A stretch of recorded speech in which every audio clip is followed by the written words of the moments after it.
Hello,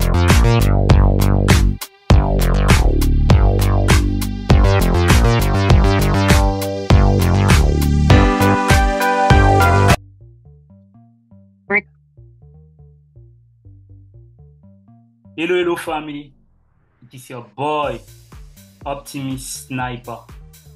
Bienvenue une fois de plus dans une nouvelle vidéo, comme d'habitude, portant sur qu'est-ce que le PIP en Forex. Vous avez déjà probablement entendu parler du terme PIP, ou point, ou pipette, ou lot en fait. L'eau, mais l'eau c'est pas le PIP. Maintenant, dans cette vidéo, je vais vous expliquer ce que c'est exactement et comment calculer leur valeur. C'est ici que nous allons faire un peu de calcul, juste un peu de calcul, n'ayez pas peur, c'est rien d'extra, rien d'extra.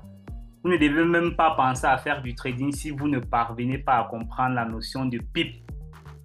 Parce que c'est un élément très important, c'est avec ça que vous allez calculer vos pertes et vos gains. Donc c'est très important. Si vous ne savez pas ce que vous allez perdre ou ce que vous allez gagner, ça ne sert à rien même de trader parce que vous serez là comme des bénis oui. Ok, qu'est-ce qu'un PIP? Qu'est-ce qu'un PIP comme définition? Un PIP, c'est l'unité de mesure utilisée pour exprimer la variation de valeur entre deux devises. Donc, c'est l'unité de mesure utilisée pour exprimer la variation de valeur entre deux devises. PIP régulièrement, si on veut définir ça en termes anglophones, PIP est égal à percentage in point. C'est pourcentage en point. Donc, c'est une unité de mesure. C'est comme par exemple, pour ceux qui ont fait l'école primaire ou je ne sais pas trop quoi, il y a le mètre, décimètre, centimètre. Ici, en Forex, on utilise le PIP. C'est percentage in point, pourcentage en point. Unité de mesure de variation de la valeur entre deux devises. Ça vous permet de calculer la variation entre deux devises. Comme exemple, si l'euro USD passe de 1,1050, si l'euro USD par exemple, je prends l'exemple ici, si euro USD passe de 1,1050 à 1,1051. Ok, quand on parle de 1,1050 à 1,1051, j'espère que chacun de vous sait qu'on parle du taux d'échange. C'est du taux de change qu'on est en train de parler. Ça veut dire si euro USD passe d'un taux de change de 1,10 à 1,51, cette hausse de valeur de 0, parce qu'ici on a quoi? On a une hausse de valeur de 0,0001 USD, c'est ça non? Hausse de valeur de 0,0001 USD. C'est ça, non? Voilà, hausse de valeur ici. 0,001 USD. C'est ça qu'on appelle le PIP. C'est ça qui a la variation de 0,0001 USD. C'est ça. C'est une variation de 1 PIP. Une variation de 1 PIP. Vous avez vu que c'est la quatrième décimale qui a changé ici. On est passé de 1,1050 à 1,1051. C'est la quatrième décimale qui a changé. Et la variation de ce changement est égale à 1 PIP. Le PIP est généralement la dernière décimale d'une devise. Donc, quand vous allez voir régulièrement dans une devise qu'on exprime une devise comme ça, la dernière décimale, c'est ça qu'on appelle le PIP. La plupart des paires régulièrement ont 4 décimales, mais il y a quelques exceptions comme la paire yen, le yen japonais. Comme les paires, il y a certaines exceptions en fait qui ont 2 décimales ou 3 décimales. Ok. Par exemple, pour USDJPY, on peut avoir 0,01. Là, ça a 2 décimales. Là, ce sont les exceptions.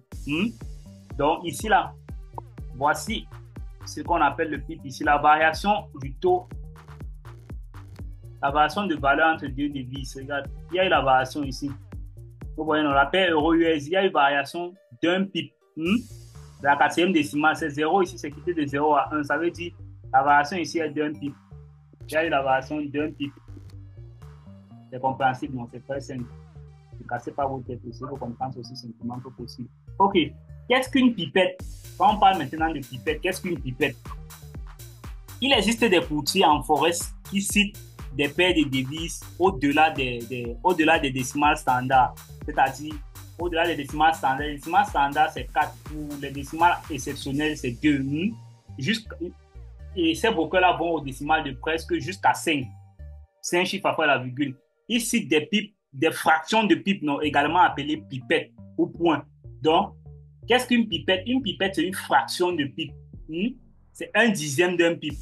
Si le concept pipe n'est pas encore, si ce n'est pas déjà assez perturbant pour vous, je vais encore essayer de vous perturber un peu l'esprit avec, avec le terme pipette. J'espère que ça, vous êtes bien confus actuellement, mais ne vous inquiétez pas, il n'y a rien de confus dedans, il n'y a rien d'extra, il n'y a rien. Que les mots ne vous expriment, ne vous influencent pas. Une pipette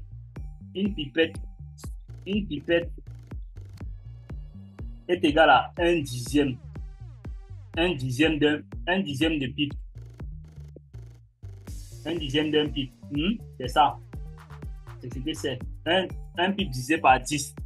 C'est ça. Exemple, si je veux plus USD, on prend un exemple. Si GBP USD, USD passe de 1,30 par exemple, 1,30 542 à 1,30 543. Vous voyez, à 1,30 543. Ici, vous voyez que là, on n'a plus 4 chiffres après la virgule, c'est plus la 4e décimale. On a 5 chiffres après la virgule, c'est la 5e décimale. Donc, c'est la pipette ici. Les variations ici seront en pipette. On a une hausse de valeur de combien? Hausse de valeur de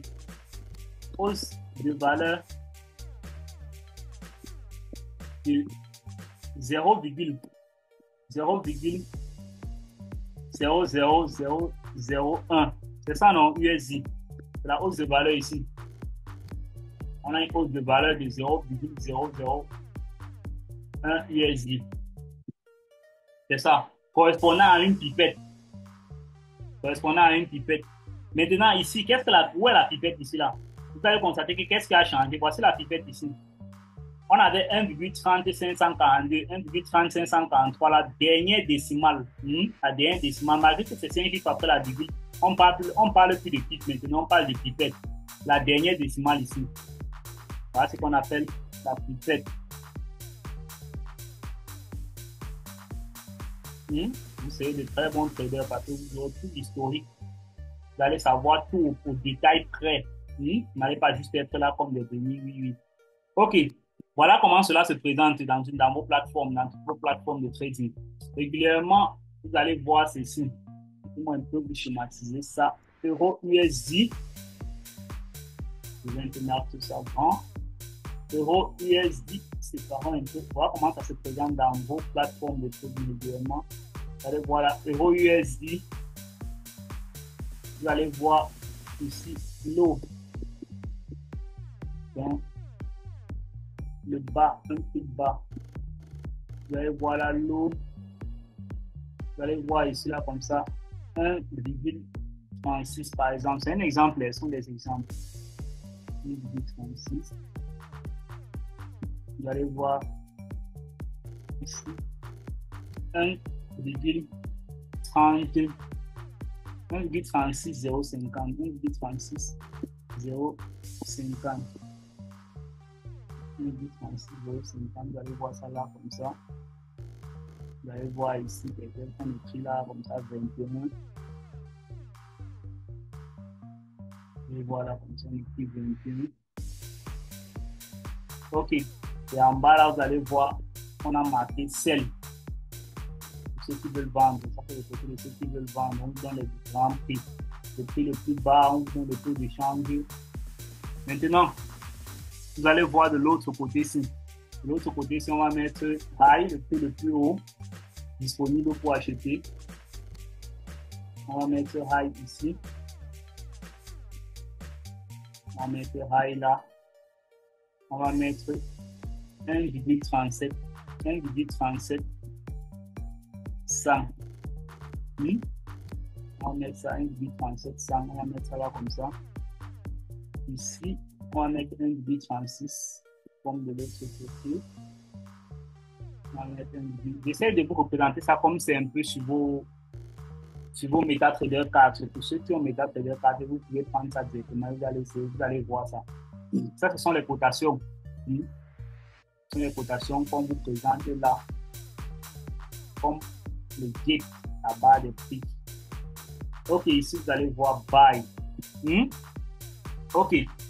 Maintenant, ici, là, qu'est-ce que vous voyez ici? Ici, c'est quoi? Voilà la pipette. Voilà la pipette ici, là. Ce sont les fractions de pipe. Ce sont des fractions de pipe. Donc, on peut prendre ça là. Là. Ici, comme ça. Si je remets ça ici.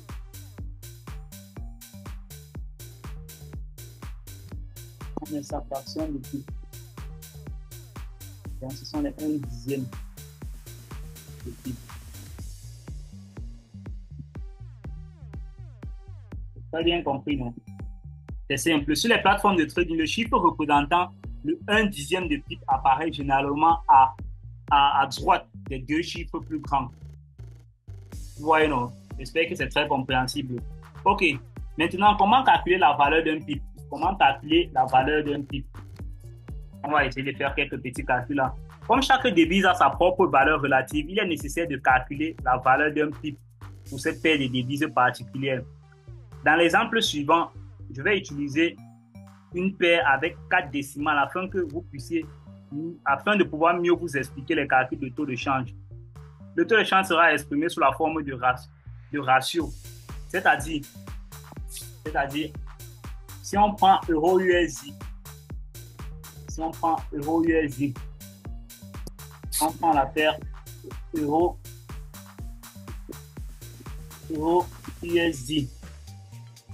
Si on prend euro-USD à un taux de change de 1,2500. Voilà comment ça sera écrit. Ça sera écrit comme ça. Ça sera écrit.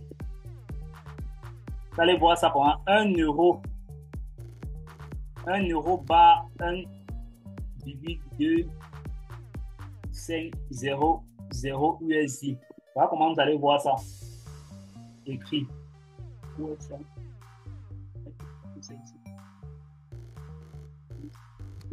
Voilà comment vous allez voir ça écrit. Exemple. Si USD4 est égal à, si le taux de change USD4 est égal à 1,0200, à lire comme 1 USD est égal à 1,0204, c'est ça non? Ou 1 USD est égal à 1,0204, c'est la même chose. La variation de la valeur dans la contre-devise, multipliée par le taux de change est égal à la valeur du PIB en termes de devise de base.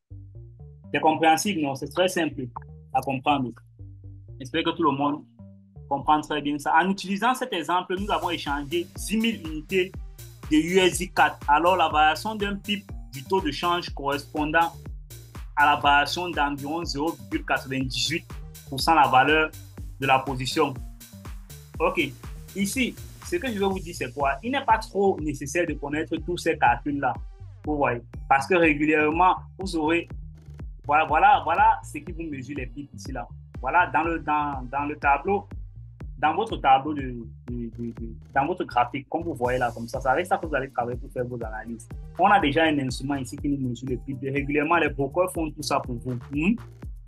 Je reçois souvent une question sur mes élèves, ceux qui ont XNES là, qui utilisent les comptes en France CFA. Coach, quelle est la valeur du PIB en termes de devises dans mon compte? Cette partie, c'est pour vous. Après tout, il s'agit d'un marché mondial, vous voyez. Tout le monde n'a pas le même compte, n'a pas le même libellé de compte dans la même devise. Cela signifie que la valeur d'un PIB devra être convertie dans la devise dans laquelle vous allez échanger. C'est très facile. C'est très facile à comprendre. OK.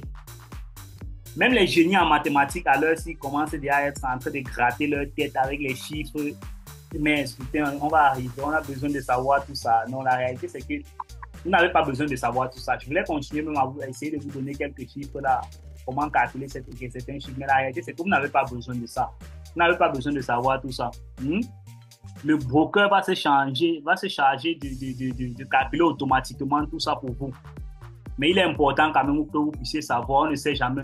Peut-être certains d'entre vous ici là vont créer les brokers.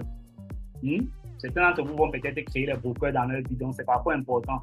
Pour ceux qui voudront savoir un peu plus sur les calculs, vous allez laisser un message en bas de cette vidéo et je vais essayer de voir si je peux faire une vidéo pour vous expliquer ça clairement. Mais sachant déjà, parlant de ce que c'est un PIB, j'ai essayé de vous détailler ça et pour la suite, on va essayer de détailler encore d'autres leçons. Dans la prochaine leçon, nous verrons comment additionner ces montants insignifiants, ces montants qui n'ont pas trop d'importance. Et on va essayer de voir qu'est-ce qu'un lot en Forex. J'espère que vous avez très bien compris cette leçon, le point important. It was your mentor, Optimist Sniper.